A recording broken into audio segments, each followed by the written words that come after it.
Muy buenas tardes. Hoy nos vamos a referir al tema del mantenimiento de rodamientos. Vamos a hablar de las generalidades, partes de un rodamiento, cargas que actúan sobre un rodamiento y los tipos de rodamientos, ¿sí?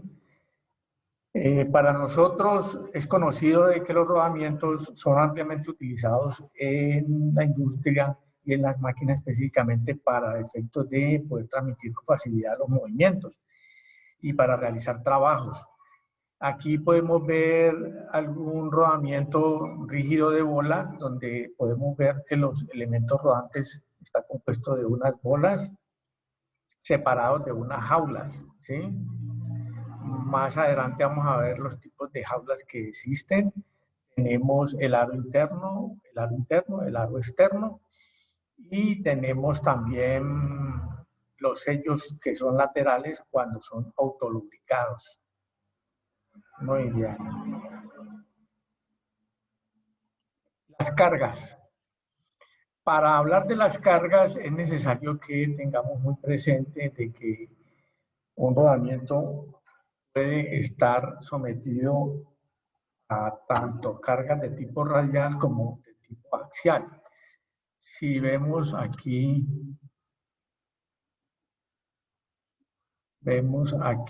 que tenemos un rodamiento, ¿sí? El rodamiento está montado sobre un eje y por consiguiente tenemos que tener un alojamiento en la parte de arriba y tenemos un alojamiento y tenemos el eje en el como diámetro interno donde hacemos el ajuste o el montaje del rodamiento respectivo. Entonces, estamos hablando de cargas de tipo radial y de tipo axial.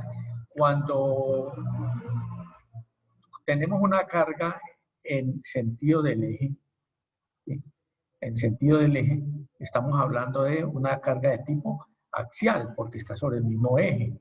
Entonces, puede ser axial en el alojamiento o axial directamente en el eje, ¿cierto? Tenemos las cargas de tipo radial, aquellas que podemos nosotros ver que están encima, hablemoslo así, de el respectivo rodamiento. Pueden ser radiales en el alojamiento o puede ser radiales también en el eje. ¿Sí? Y tenemos las otras cargas que comentamos ahorita, las cargas axiales. ¿Sí? También en rodamientos podemos conocer o tener aplicados en máquinas las cargas de tipo de momento, que le llaman, cuando están montados en, en la parte final de un eje, ¿sí?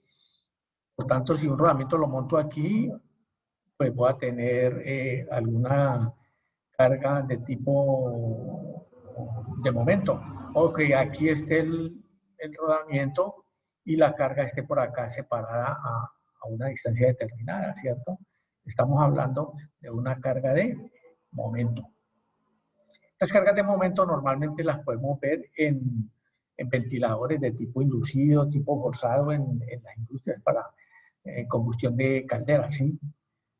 Podemos decirle que aquí montamos el ventilador, ¿sí? Y estamos diciendo de que tenemos una carga aquí fuertemente aplicada. ¿Por qué? Porque aquí vamos a colocar nuestra polea, hablemoslo así, nuestra polea, y el rodamiento está montado acá. Entonces hay una distancia aquí, por consiguiente, por medio de esta fuerza, por esta distancia nos da un momento o un torque.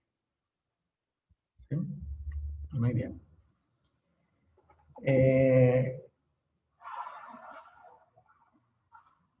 También para hablar un poquitico de las cargas en los rodamientos, es importante que durante el ajuste, durante el montaje, nosotros tengamos muy claro cuál es el ajuste que le vamos a dar al respectivo rodamiento para montarlo ya sea en el eje o para montarlo en el alojamiento. Entonces vamos a tener en cuenta lo siguiente: si la carga giratoria está en el aro interno, como en este caso cuando tenemos aquí una carga motriz, ¿cierto? Un movimiento o un torque dado por un motor eléctrico, ¿sí? Estamos transmitiendo una potencia. Aquí en el aro interno debemos de colocar un respectivo ajuste cuando vamos a montar ese rodamiento. Hay que aplicarle un ajuste de interferencia.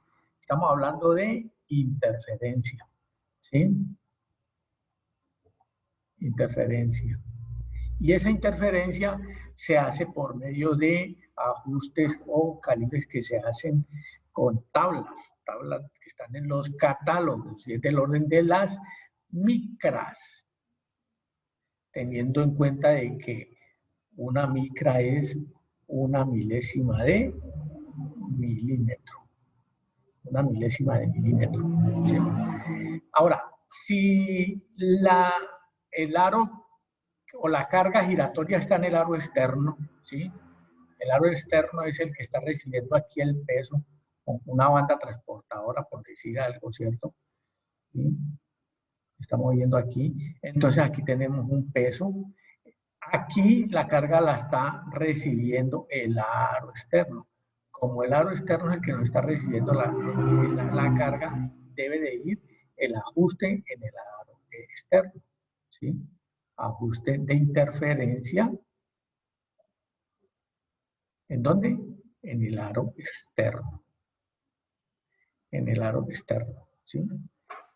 Más o menos esa es la situación con los ajustes de interferencia en los respectivos aros.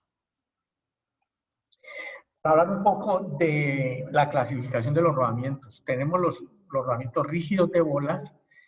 El rodamiento rígido de bolas es ampliamente utilizado. Se puede decir casi que 100% es el que más se utiliza, ¿cierto? Este rodamiento rígido de bolas tiene características especiales. Por ejemplo, los anillos, tanto interno como el externo, tienen unos surcos profundos. Aquí podemos ver que tiene un conformado o unos surcos profundos. Soportan cargas de tipo radial y axial, pero no tan fuerte. Radial bastante fuerte. Por eso son ampliamente utilizados.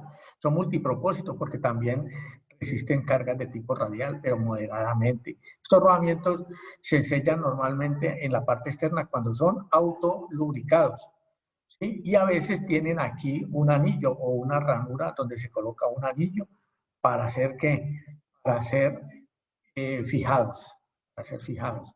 Las jaulas, estas jaulas normalmente son aceradas, ¿sí? Son aceradas o son de aleación de cobre, poliamida, considerando una poliamida como un polímero, que como especie del nylon, ¿sí? Más o menos. También podemos tener las jaulas de resina sintética. Esas resinas sintéticas son polímeros epóxicos, ¿sí? Normalmente se utilizan también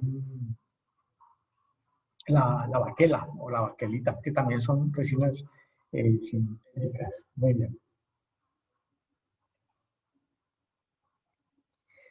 Tenemos los rodamientos de contacto angular. Aquí podemos ver los rodamientos de contacto angular.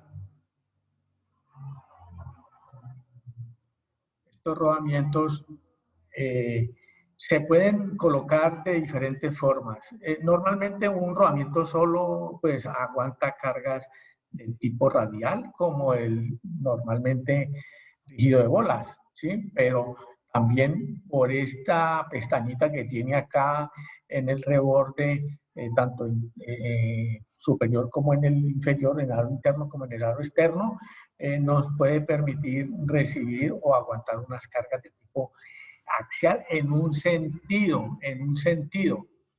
¿sí? Por efectos de esta pestañita que tiene acá, ¿cierto? En un sentido, podemos decir que aguanta cargas en un sentido. Ahora, si estos, bueno, estos normalmente están dispuestos a unos determinados grados, puede ser 15 grados, 30 o 40 grados, ¿cierto? Ahora, si yo los monto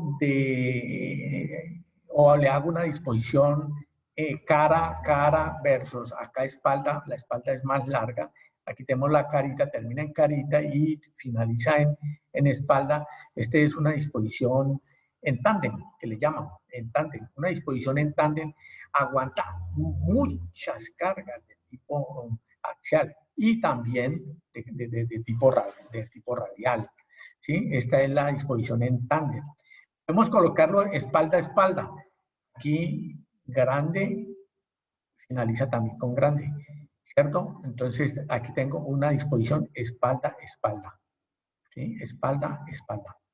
Este ya me aguanta cargas muy fuertes en tipo radial, ¿sí? En tipo radial y en axial con este tipo de disposición moderadamente, no tan fuerte como una disposición en tándem, pero sí esta disposición me permite aguantar cargas de tipo radiales moderadamente fuertes, ¿sí? Puede decir fuertes. Y ahora tenemos finalmente el cara a cara. Colocamos un montaje cara a cara aquí, carita con carita aquí, ¿sí? Esta disposición cara a cara también se utiliza mucho en la industria, ¿sí? Se utiliza mucho en la industria y moderadamente de tipo para sostener cargas de tipo radial, axial, muy fuertes para la parte radial, ¿sí? Entonces, dependiendo de la disposición que nosotros veamos en un montaje industrial, sea en una bomba, en un compresor, en un reductor de velocidad, es importante que tengamos nosotros en cuenta el tipo de montaje que encontramos, si es de este tipo, si es de este tipo o finalmente si es cara a cara, para que así mismo hagamos el montaje ya después de la reparación y no vamos a tener problemas para desgastes prematuros o que de pronto la máquina nos saque la mano antes de tiempo, nos lleve a un mantenimiento correctivo antes de tiempo. Y ya para finalizar tenemos los rodamientos rígidos de bola, los rodamientos de rodillos cónicos. Los rodamientos de rodillos cónicos ampliamente utilizados en maquinaria agrícola y equipo de transporte. Como son cónicos, aguantan muy bien, pero excelente, excelente la carga de tipo axial y también de tipo radial. Estos rodamientos se utilizan en las ruedas de los equipos, ¿sí? Las ruedas de los equipos traseras, delanteras de los vehículos, altamente utilizado en transporte. También lo vemos nosotros en algunas máquinas industriales, claro que sí, en más que todo en equipos reductores de velocidad. ¿Sí? Y ya como para finalizar nos queda pendiente los rodamientos que los voy a nombrar acá, los rodamientos de rodillos cilíndricos. Los rodamientos de rodillos cilíndricos pues se utilizan mucho en las cajas reductoras. Aguantan muy bien porque como son anchitos, nos aguantan muy bien las cargas de tipo radial. Las de tipo axial más bien poco, más bien poco. Tenemos las características, por ejemplo, el NU tiene pestañitas en ambos lados, en el aro superior. El N tiene esa misma pestañita, pero en el aro, solamente en el aro interno. El NJ tiene dos pestañitas arriba y tiene una pestañita abajo, o sea que nos aguanta cargas en un solo sentido de tipo axial. Y el NUP tiene en ambas, tanto en el aro interno como en el aro externo, tiene las pestañitas y también tenemos aquí un respaldo como una especie de una platinita. Son configuraciones muy especiales para cada aplicación de tipo industrial, ¿sí? Este es el famoso NUP, NJ, N y NU. Con esto doy por terminada pues la información sobre generalidades de rodamientos. Muchas gracias.